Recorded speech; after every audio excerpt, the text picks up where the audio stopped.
Ms. Shireen Rahmani, you have an impressive background. Your personal journey with Roshan Telecommunication is really inspiring. Can you speak about the achievements and challenges of professional Afghan women in the private sector, please? Your Excellencies, ladies and gentlemen, good morning. It's an honor to be here today and share the stage with all of you. I would like to take this opportunity to thank the First Lady of Afghanistan, Her Excellency Rula Ghani, for her active support and dedication to women. Thank you. When we talk about achievement, since 2001, Afghan women has come a long way. There has been great progress in women education, economic empowerment, and employment. And of course, private sectors such as telecom, media, aviation, and banking has played a great role in this. Today we have women, not only the direct workforce, but indirect workforce, like our dealers, the main dealers who distribute our products. They are running shops to sell our products, and we do have call center which is run by women. Exact numbers are not available, but some sources say that there are 10 to 15% of the telecom workforce are women, which that this needs to increase. And when we talk about challenges, it is almost similar to the public sector. I would highlight that harassment at workplace remains as a key challenge for private sector as well.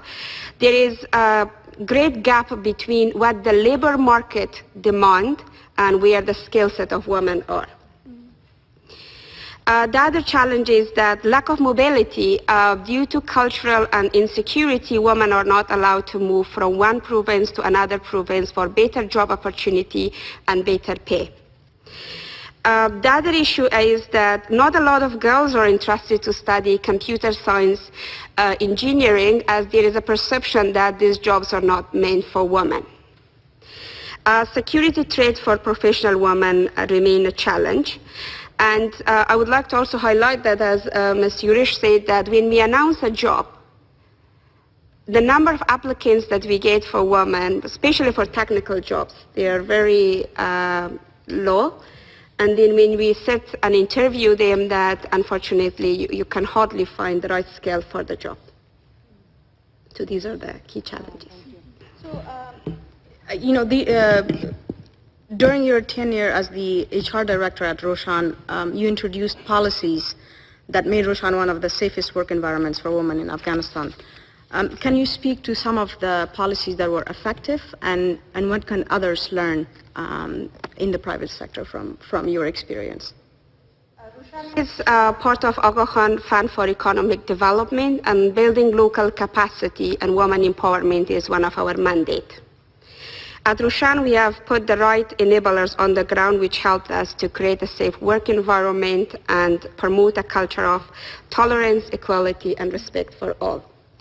So when we start in 2003, it was very difficult to find the right person for the job.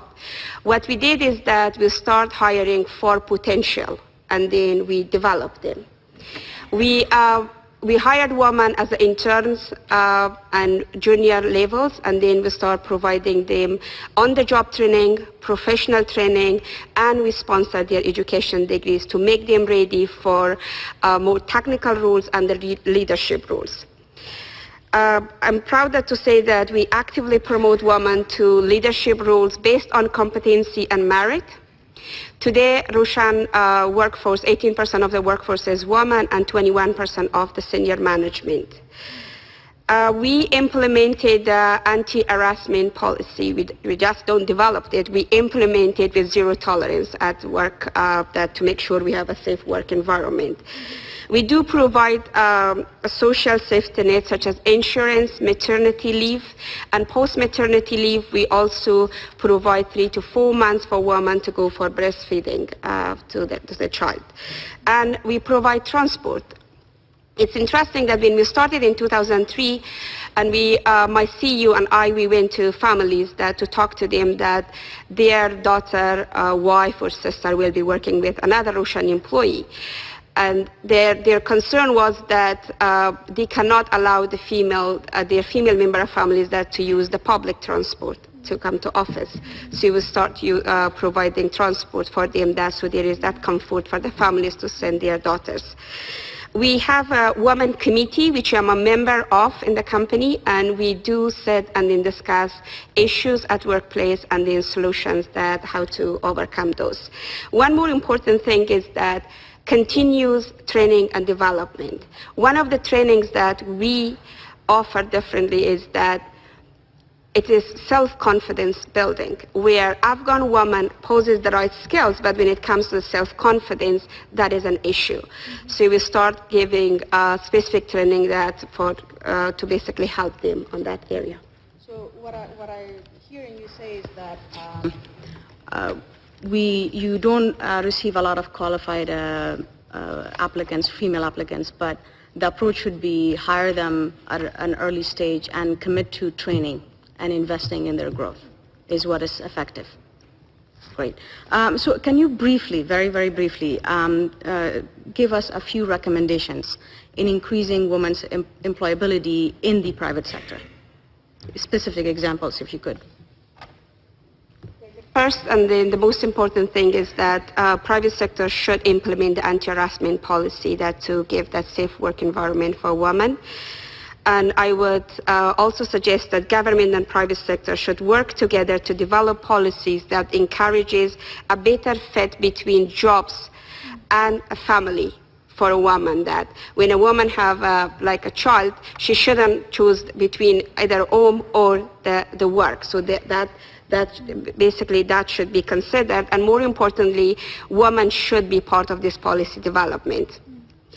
And some other quick actions, I think, to address the lack of interest for girls to study computer science and engineering, I would recommend that launching a national campaign to highlight the role of women in private sector, to encourage more girls to study in this field.